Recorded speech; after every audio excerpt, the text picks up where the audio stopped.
antar mobil pickup ke Sumur. Nanti mau bawa ayam ini.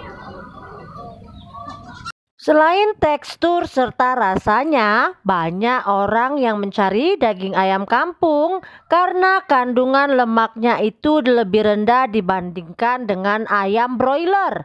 Selain tekstur, tentu warna daging yang dianggap lebih eksotik.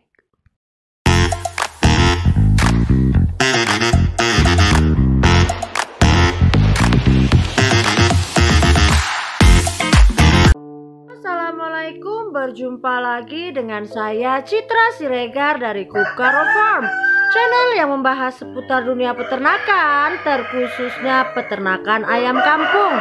Apa kabar para peternak di Indonesia? Saya doakan kita semua dalam keadaan sehat, tidak kekurangan sesuatu apapun, dilancarkan rezekinya, amin ya robbal alamin. Saat ini ayam kampung sudah mulai dilirik kembali, meskipun permintaannya tidak begitu tinggi kalau kita dibandingkan dengan permintaan ayam broiler. Hal ini dapat terlihat dari banyaknya restoran ataupun rumah makan yang menjanjikan menu bahan dasar ayam kampung. Selain itu, permintaan ayam kampung yang meningkat juga disebabkan adanya perubahan gaya hidup. Perubahan gaya hidup yang bagaimana? Kan kalau sekarang ini banyak ya sudah mulai memahami makna dari kesehatan.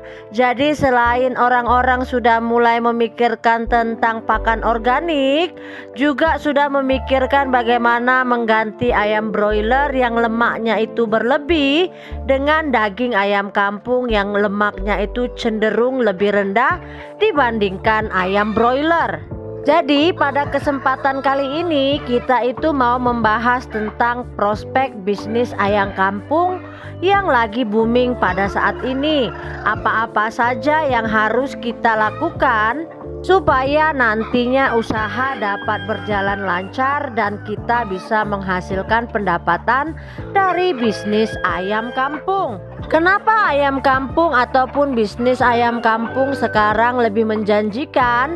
Yang pertama itu anggapan bahwasannya dagingnya ini lebih bersensasi. Banyak masyarakat yang mulai memilih ayam kampung karena dagingnya lebih lezat dan gurih.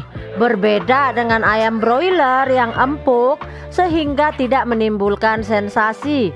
Daging ayam kampung cenderung liat ataupun agak keras ya ketika digigit. Selain tekstur serta rasanya, banyak orang yang mencari daging ayam kampung karena kandungan lemaknya itu tadi ya lebih rendah dibandingkan ayam broiler.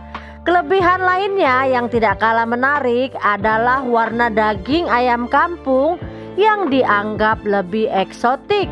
Masih banyaknya para peternak yang memelihara ayam kampung secara tradisional. Ini membuat persediaan ayam kampung itu tidak mampu memenuhi permintaan pasar yang ada.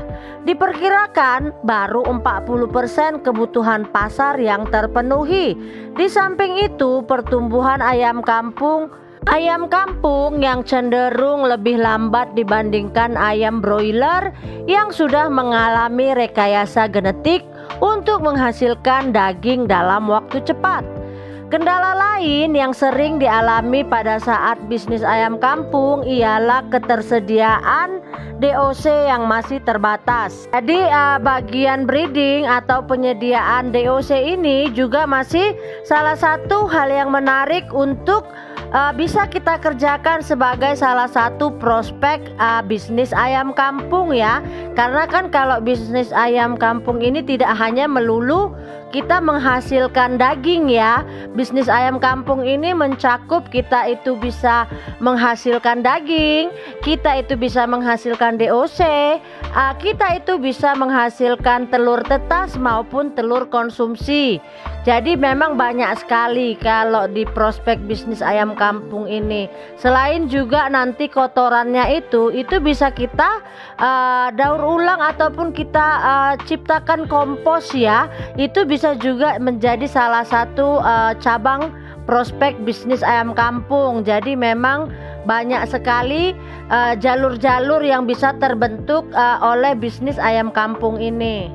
Lalu seiring dengan tingginya tingkat kesadaran masyarakat terhadap potensi ayam kampung, saat ini sudah banyak para peternak yang memilih memelihara ayam kampung secara intensif atau dikandangkan.